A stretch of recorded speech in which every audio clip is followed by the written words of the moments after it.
नमः शंभवाय च मयोभवाय च नमः शंकराय च मयोष्कराय च नमः शिवाय च शिवतराय च। ओम नमः शिवाय।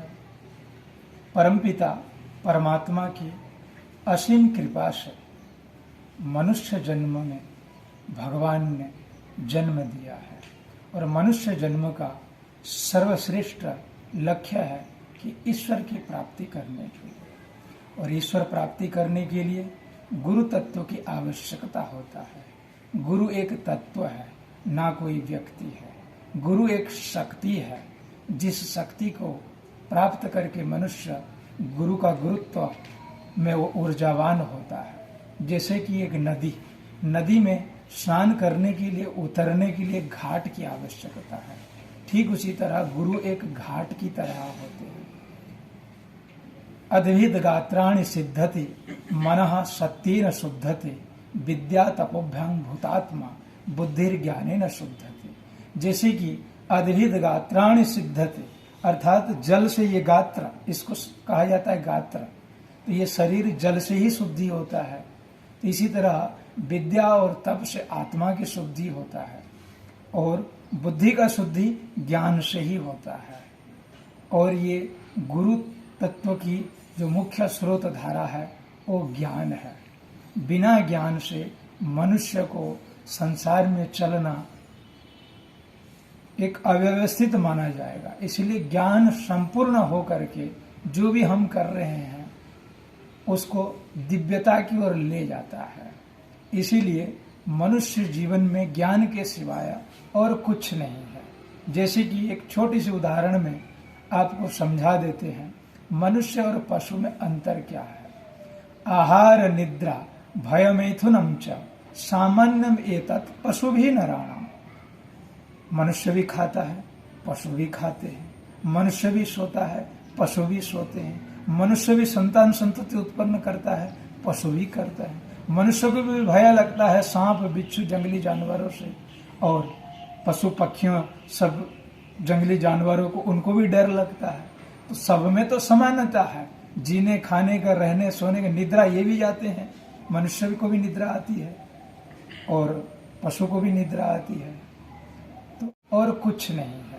जैसे कि एक छोटी सी उदाहरण में आपको समझा देते हैं, मनुष्य और पशु में अंतर क्या है।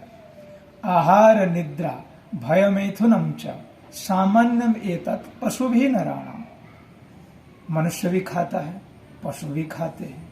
मनुष्य भी सोता है, पशु भी सोते हैं। मनुष्य भी संतान संतति उत्पन्न करता है, पशु भी करता है।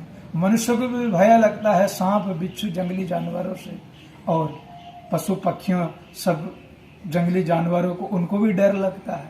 तो सब में तो समानता है। जीने खाने का, रहने सोने का, निद्रा ये भी जाते हैं।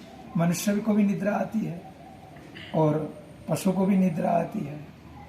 तो इसमें तो सब कुछ एक जैसा ही करते हैं। लेकिन मनुष्य को सर्वश्रेष्ठ क्यों कहा गया और पशु को निकृष्ट क्यों कहा गया? क्योंकि ज्ञान हितेषु अधिक विशेषो ज्ञानेन हीनः पशु भी समान। पशु के पास ज्ञान नहीं है, जिस अबोधता के चलते किसी की खेत में घुस जाता है, कुत्ता किसी के घर में चला जाता है, तो बदले में उसको दंड मिलता है। लेकिन मनुष्य मर्यादा में रह करके ये मेरे माता है, ये पिता है, ये बहन है आदि करके सबके साथ मर्यादा में व्यवहार करता है, तो उसका जीवन दिव्यमय हो जाता है। और यही सब हमको मनुष्य जीवन में अर्जन करना है। जैसे कि दिन रात हम अर्थ की, अन्न की, वस्त्र की, रोग आ जाए तो औषधि का नित्य प्रतिदिन अर्जन करते रहते हैं, ठीक उसी तरह हमको भी दिव्य गुणों का अर्जन अति आवश्यकता है। और ये दिव्य गुण प्राप्त तब होता है हमारे जीवन जब योगमय होता है।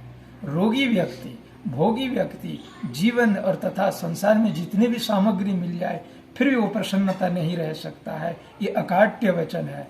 किंतु व्यक्ति जिसके अंदर ज्ञान है, चरित्र है, दिव्य गुण है, तो कम सामग्री में से भी स्वर्ग जैसा अनुभूति प्रकाश करता है, जीवन को पूरा ऊर्जा और आनंद से जीता है। तो ऐसे जीवन हम आपका भी देखना चाहते हैं। इसीलिए आप सब सहभागी बने, जीवन में योग करें, समय पे आएं और योग कक्षा में भाग लें और अपनी जीवन को उन्नत करें। आप सबको अभिवादन। जय श्री राम।